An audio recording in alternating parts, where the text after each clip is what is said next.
నమస్తే, welcome to Suman TV. నేను విష్ణు. ప్రస్తుతంతో పాటు certified wealth manager Revanth Chalamala ఉన్నారు. వారితో మాట్లాడదాం. నమస్తే రేవంత్. నమస్తే అండి. రేవంత్, ఈ ఫ్యూచర్స్ అండ్ ఆప్షన్స్ని కట్టడి చేసేందుకు సెబీ ప్రతిరోజు ఏదో ఒక కొత్త ఫ్రేమ్వర్క్ను, ఏదో ఒక కొత్త డెవలప్మెంట్ని తెర మీదకి తీసుకువస్తానే ఉంది. ఎందుకంటే F&Oలో పెద్ద ఎత్తున నష్టపోతున్నారు. రిటైల్ ఇన్వెస్టర్స్ యొక్క ప్రయోజనాలను కాపాడాలంటూ కూడా సెబీ ఏ రోజుకి ఆ రోజు తన వైపు నుంచి కూడా ప్రయత్నాలు చేస్తూ ఉంది. మరి ఇవాళ ఈ వీడియో ద్వారా అంటే ఇప్పటికిప్పుడు సెబీ తీసుకొచ్చిన కొత్త నిర్ణయాలు ఏంటి F&Oని కట్టడి చేసేందుకు? సో F&O ట్రేడింగ్ని కంప్లీట్గా మార్కెట్ నుంచి తొలగించడం సాధ్యం కాదు.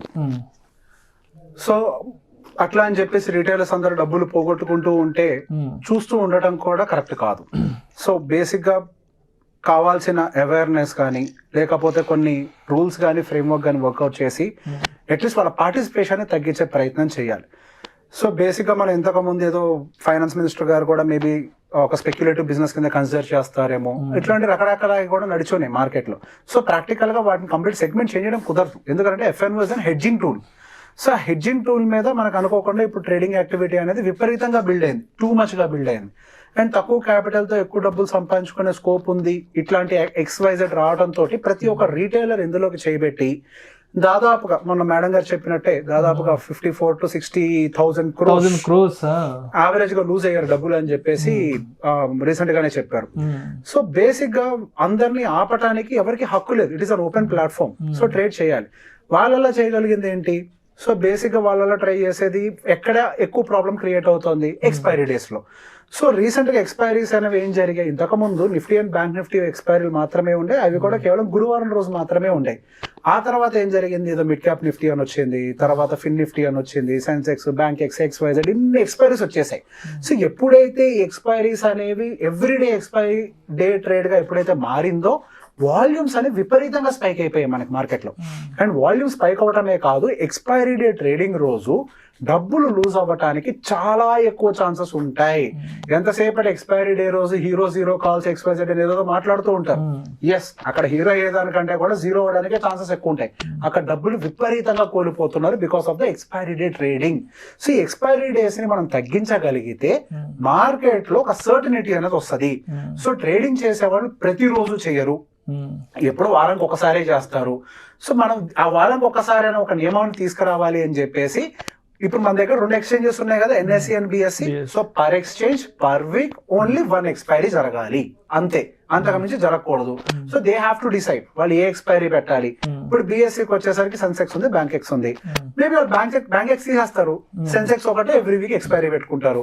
అదే నిఫ్టీ విషయానికి వచ్చేసరికి చాలా ఉన్నాయి. ఫిన్ నిఫ్టీ కానీ, బ్యాంక్ నిఫ్టీ కానీ, మిడ్ నిఫ్టీ కానీ, XYZ ఇట్లా చాలా ఉన్నాయి. సో బేసిక్ గా వాళ్ళు కూడా ఏదో ఒక్క ఎక్స్పైరీని మాత్రమే వాళ్ళు చూస్ చేసుకోవాలి, ఏదో ఒకదాన్ని మాత్రమే 1 వీక్ లో రన్ చేయాలి. సో దీని ద్వారా ఏమవుతుంది, మనకి కొంత సర్టనిటీ వస్తుంది. సో ఎవ్రీడే ఎక్స్పైరీ వల్ల మనకి కేవలం డబ్బులు కోల్పోవడమే కాకుండా మార్కెట్ లో అన్నెసరీ స్పెక్యులేషన్ జరుగుతుంది. మార్కెట్ లో సడన్ గా స్పైక్స్ రావటము ట్రాప్ చేయడం కోసం ఇట్లాంటివన్నీ జరిగి ఎక్కువ మార్కెట్ వోలటైల్ గా తయారవుతుంది, అన్ప్రెడిక్టబుల్ గా తయారవుతుంది. ఒక టెక్నికల్ అనాలిసిస్ కానీ ఏమి పనిచేయని పరిస్థితికి వచ్చేసింది, ఏ ప్రైస్ యాక్షన్ పనిచేయని పరిస్థితికి వచ్చింది, ఏ ఇండికేటర్ పనిచేయని పరిస్థితికి వచ్చింది. సో బేసిక్ గా అసలు స్టాక్ మార్కెట్ అంటేనే ఏదో ఒక స్టడీ ఉందని నమ్మి చాలా మంది వచ్చుంటారు. టెక్నికల్ అనాలిసిస్ అవ్వచ్చు, ఫండమెంటల్ అనాలిసిస్ అవ్వచ్చు, ఇండికేటర్ బేస్డ్ అనాలిసిస్ అయ్యి ఉండొచ్చు. ఏవి పనిచేయకుండా కంప్లీట్ గా స్పెక్యులేటివ్ గా మార్చారు. యాక్చువల్ గా ట్రేడింగ్ ఒకప్పుడైతే నేను ఎప్పటి నుంచో ట్రేడింగ్ లో ఉన్నా, ఒకప్పుడైతే ప్రిడిక్టబుల్ గా ఉండేది కొంతవరకు నాలెడ్జ్ ఉంటే. కానీ ఇప్పుడున్న సిచ్యువేషన్ లో అసలు మార్కెట్ ని ప్రిడిక్ట్ చేయడం అంటే పాపం ఎవరి వల్ల కావట్లేదు. మార్కెట్ లో 40-50 ఏళ్ళ నుంచి కూడా no one can predict next ఎటు మూవ్ అవుతుంది అనేది. సో బేసిక్ దాని అన్నిటి కారణం ఎక్స్పైరీ. సో ఒక రకంగా ఫస్ట్ కాన్సన్ట్రేషన్ ఎక్స్పైరీ మీద పెట్టారు. ఎక్స్పైరీస్ ని తగ్గించేస్తే ఈ వాలటాలిటీ అంతా కూడా తగ్గిపోయి సర్టనిటీ వస్తుంది, ఎక్కువ మంది ఎక్కువ రోజులు ట్రేడింగ్ చెయ్యరు. ఇది ఒక మంచి నిర్ణయం, యాక్చువల్ అందరూ యాక్సెప్ట్ చేయాల్సింది. నేనైతే వెరీ హ్యాపీ. నేను ప్రతిరోజు తిట్టుకుంటే ఎందుకు పెట్టారు ఎవ్రీడే ఎక్స్పైరీ అని చెప్పి, even though I'm F&O trader. And next వచ్చేసరికి కాంట్రాక్ట్ సైజ్ ని పెంచడం. సో బేసిక్ గా మనకి ఇప్పుడు కాంట్రాక్ట్ సైజ్ వచ్చేసరికి average 8 lakh rupees, 6 lakhs rupees Nifty and bank Nifty అట్లా ట్రేడ్ అవుతున్నాయి అనమాట. సో బేసిక్ గా కాంట్రాక్ట్ సైజెస్ అనేవి ఎప్పుడైతే 8 lakhs అనేది దాటుతాయో వీళ్ళు లాట్ క్వాంటిటీ సైజ్ ని తగ్గించుకుంటూ వస్తున్నారు. లాట్ క్వాంటిటీ సైజ్ తగ్గించుకుంటూ వస్తే ఏం జరుగుతుంది, తక్కువ డబ్బులకి అటు ఆప్షన్ సెల్లింగ్ అయి ఉండొచ్చు, ఆప్షన్ బయింగ్ అనేది కూడా జరగడం ఈజీ అయిపోయింది. తక్కువ డబ్బులకే చేయడానికి వెసులుబాటు కల్పించారు. ఎందుకు? ఎక్స్చేంజెస్ కి వాల్యూమ్ కావాలి, ఎంత వాల్యూమ్ అంటే అంత డబ్బులు వస్తాయి వాళ్ళకి. సో వాళ్ళు దాన్ని ఏం చేశారు, లాట్ సైజ్ తగ్గించుకుంటూ ఎక్కడో 100 దగ్గర ఉండే వాటిని 15-20 తీసుకొచ్చి పెట్టారు. ఓకే, సో బేసిక్ ఇప్పుడు ఏం చేశారు అని అంటే, ఓకే మనకి చిన్న వాల్యూమ్ చిన్న అమౌంట్ తో ట్రేడింగ్ చేయడానికి వెసులుబాటు ఇస్తే ప్రతి ఒక్క 1,00,000, 1,50,000 ఉన్నోళ్ళు కూడా ఆప్షన్ సెల్లింగ్ లో రావడానికి ట్రై చేస్తున్నారు హెడ్జింగ్ సైజ్ పెట్టుకొని. సో అట్లా కాదు. సో బేసిక్ గా ఇప్పుడు మినిమం లాట్ సైజ్ వచ్చేసరికి 15 నుంచి 20 లక్షలు ఫస్ట్ ఫేజ్, ఆ తర్వాత 20 నుంచి 30 లక్షలు 6 నెలల తర్వాత. So almost into 3 to 4 times పెంచుతున్నారు.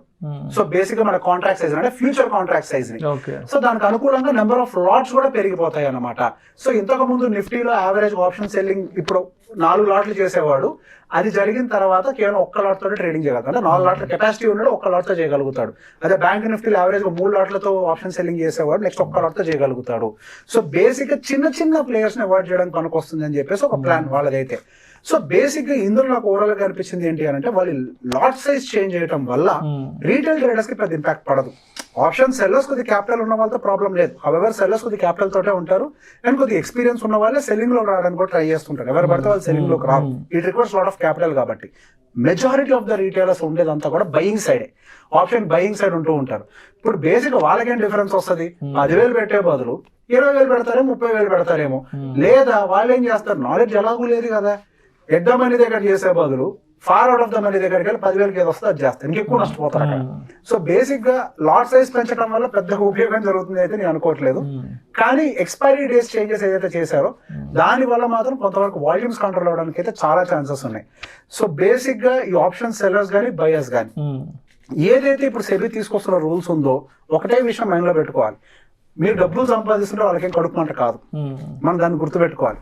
వాళ్ళ బాధల్లా ఇందులోకి వచ్చి వాళ్ళ కష్టార్జితం మొత్తాన్ని నాశనం చేసుకుంటున్నారు, మొత్తం పోగొట్టుకుంటున్నారు. ఎంతసేపటికి మనమే అనుకుంటాం ఈ ఇండియాలో టాప్ వెల్త్ అంతా టాప్ 1% దగ్గరే ఉంది, మీరేగా ఇచ్చేది. మరి మన డేటా అంతా వాళ్ళు ఎప్పటికప్పుడు చెప్తూనే ఉన్నారు, 10లో 9 మంది డబ్బులు పోగొట్టుకుంటున్నారు, ఒకరి దగ్గరికే పోతున్నాయి అని. ఇచ్చేది మీరే, మనం అంటాం ఎందుకు? ఇప్పుడు వాళ్ళు అన్ని రకాలుగా ఫ్రేమ్వర్క్స్ తయారు చేసి మిమ్మల్ని స్టెబిలైజ్ చేసే ప్రయత్నం చేస్తున్నప్పుడు మీరు ఎటువంటి పరిస్థితుల్లో కూడా మీరు జోలికి రాకుండా ఉండాలి. ఓకే, అండ్ నెక్స్ట్ వచ్చేసరికి ఎస్టీడీకి సంబంధించి ఉంది మేజర్ గా మనకి. సో ఎస్టీడీ రీసెంట్ గా బడ్జెట్ లో కూడా రివైజ్ చేశారు. ఎస్టీడీ ఆల్మోస్ట్ మనకి it was almost increase by 60 to 70% అనుకుంటా ఎస్టీడీ అనేది. కానీ ఇక్కడ ఎస్టీడీ పెంచడం వెనకాల పాయింట్ అంటే నాకు అర్థం కావట్లేదు. ఎస్టీడీ పెంచడం వల్ల ట్రేడింగ్ అయితే కంట్రోల్ కాదు. ఫస్ట్ లాభాల్లో ఉన్నాడు కదా ఎస్టీడీ చూసుకునేది, ఖర్చులు కూడా ఎంత మిగిలిందో అని. అసలు లాభాల్లోనే లేడు. ఎవరైనా మార్జినల్ గా పాజిటివ్ లో ఉన్నా ఆ ఎస్టీడీ దెబ్బకి కొద్దిగా వెనక్కి వెళ్తారు. మనకి బ్రోకరేజ్ ఎంత పడుతుందో ఎగ్జాంపుల్ గా చెప్తున్నా, నాకు బ్రోకరేజ్ 1,00,000 ఖర్చు అయింది అనుకోండి, ఎస్టీడీ కూడా 1,00,000 ఉండదు ఆల్మోస్ట్ నాకు. ఇప్పుడు అది కాస్త ఏమవుద్ది, ఆ 1,00,000 కాస్త ఇంకొక 20,000, 25,000, 30,000 ఎంత పెరుగుద్ది మళ్ళీ నాకు ఛార్జెస్. సో బేసిక్ గా ఇంకొద్దిగా లాస్ లోకి వెళ్ళడానికి ప్రాబబిలిటీని పెంచారు ఎస్టీడీ పెంచడం వల్ల. అసలు ప్రాఫిట్ లో ఇప్పటికే లేరు, ప్రాఫిట్ లో అది కూడా పోయింది. సో ఎస్టీడీ వెనకాల నాకు రీజన్ అయితే తెలియదులే కానీ, బట్ ఈ రెండు మాత్రం అవుట్ రేట్ గా రీటైల్ ట్రేడర్స్ ని కాపాడేందుకు చేసే పనులే. రీటైల్ ట్రేడర్స్ కి నేను సీరియస్ గా రిక్వెస్ట్ చేస్తున్నా, ఎవరు ఎన్నిసార్లు అడిగినా, స్ట్రాటజీ అడిగినా, నేర్పించమన్నా, నేను నేర్పించను, స్ట్రాటజీ చెప్పడం అవుట్ రేట్ గా చెప్తా. నేను ఎప్పుడు అదే మాట చెప్తా, అసలు మీరు దీని జోలికి రాకండి, ఇది మీ గేమ్ కాదు. Option trading is not a middle income group game. ఇది కంప్లీట్ గా కొద్ది క్యాపిటల్ పెట్టుకొని చేసేది మాత్రమే, విత్ ప్రాపర్ నాలెడ్జ్ చేయాల్సింది మాత్రమే. దయచేసి దీనికి దూరంగా ఉండండి, మీ డబ్బులు మీరు కాపాడుకోండి. Thank you so much Revanth. Thank you అండి.